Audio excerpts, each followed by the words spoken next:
East Africa Institute of Learning, and we are going to look at the history of modern Kenya since 1800. So in the history of Kenya, we shall look at several things, or looking at our course outline. So the course description. So this course introduces us from the time when Kenya had not become a state and it had no what we call borders or boundaries.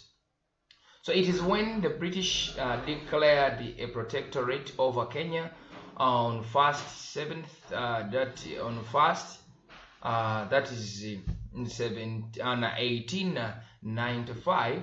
So different parts were taken away from Uganda to Kenya, and it also describes the physical and linguistic classification of the natives of Kenya, and also how the white settlers took over the highlands of Kenya, whereby we shall see opposition from different Kenyan groups like the Kikuyu, who tried to stop the British from taking over their area in terms of a rebellion called the Mau Mau Rebellion. Muzungu aludi aende Ulaya Afrika wapate uhuru.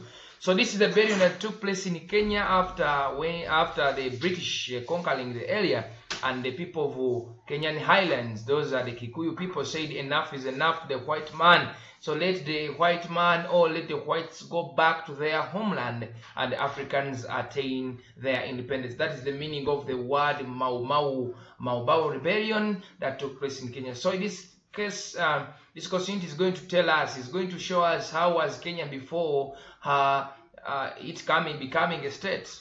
So this is the table of content, or the course content, where we shall look at different things like the introduction to Kenya, the evolution of Kenya's boundaries, physical and the linguistic classification of the people of Kenya, European colonization of Kenya, factors that enabled Kenya to emerge as a nation.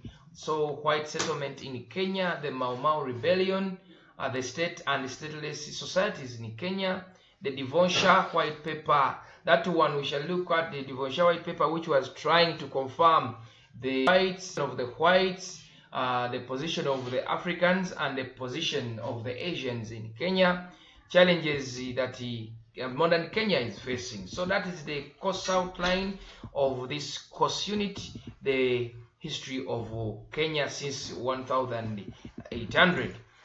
So to begin with, let us look at the evolution of Kenya's boundaries or borders. So Kenya's boundaries have undergone significant transformation throughout its history, and the country's earliest inhabitants of Kenya, these were the hunter-gatherers and the pastoralists. So it did not have defined borders or boundaries. However, with the arrival of the European colonizers, those are the British in Kenya, Kenya's boundaries began to take a shape. So in the beginning, Kenya did not have specific boundaries, as people were living as one community. However, with the coming of the European colonizers, or the British in Kenya, during a period of scramble for and partitioning of African territories, Britain ended up dividing Kenya, separating Kenya from other African states or colonies or territories. So the boundaries of Kenya were clearly defined, or were clearly organized, or taken, or measured, or shaped after the British taking over the Kenyan part. So we have the colonial era. This is the time when the colonialists had interest in Kenya. However, we shall see that the European countries had gained interest in this area of Kenya. So in 1885, Germany established a protectorate over the Sultan of Zanzibar, coastal provinces, and which later became part of Kenya. So the British, however, took control of the area in 1890.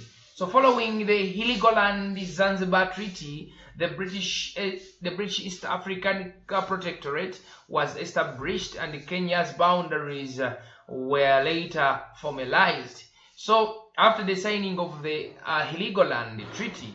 This is a treaty that clearly confirmed Kenya a British protectorate. This is a treaty that was signed in exchange of territories, and it was a treaty that was confirming Kenya and even Uganda British under states that were going to be under the British protectorate. So Germany, however much, had established herself in Kenya, but time came when they exchanged the territory of Kenya with Britain after signing some treaties with them. We look at we have boundary adjustments. So this is now we're looking at the boundary adjustments. So after Kenya having what we call borders, measurements were taken, and now there were some adjustments. Adjustments like when you tie something tightly, then you release, you adjust it so that you make someone or something flexible. So in the early 20th century, Kenya's boundaries underwent several adjustments. So the country gained territory from Uganda and lost some to Tanzania. So the territory of Kenya gained some parts of Uganda and at the same time lost some to Tanganyika or Tanzania. This is when Britain and Germany were now in an exchange. They are doing what we call exchange of territories and so on and so forth. So the borders with Ethiopia was also established during the period of the 20th century. That is border or boundary adjustments. Adjustment is like you adjust, you bring something back, or you share, or you release, or you give something space. So independence and modern era. We'll look at the independence of modern era. So we're looking at the brief history of Kenya before Kenya becoming what we call a state.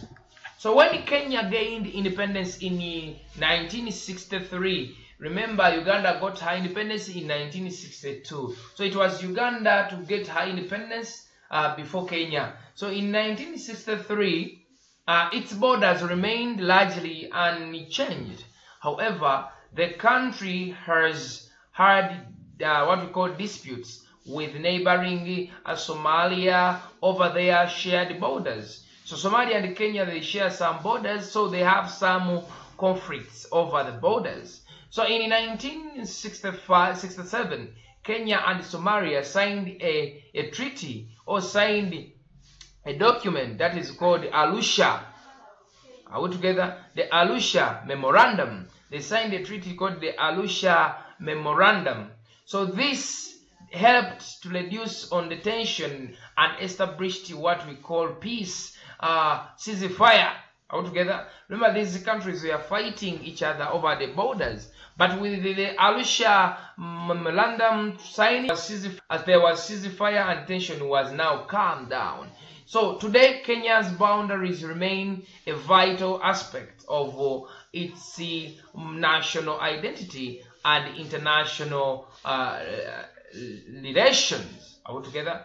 So that is the independence and the era of Kenya.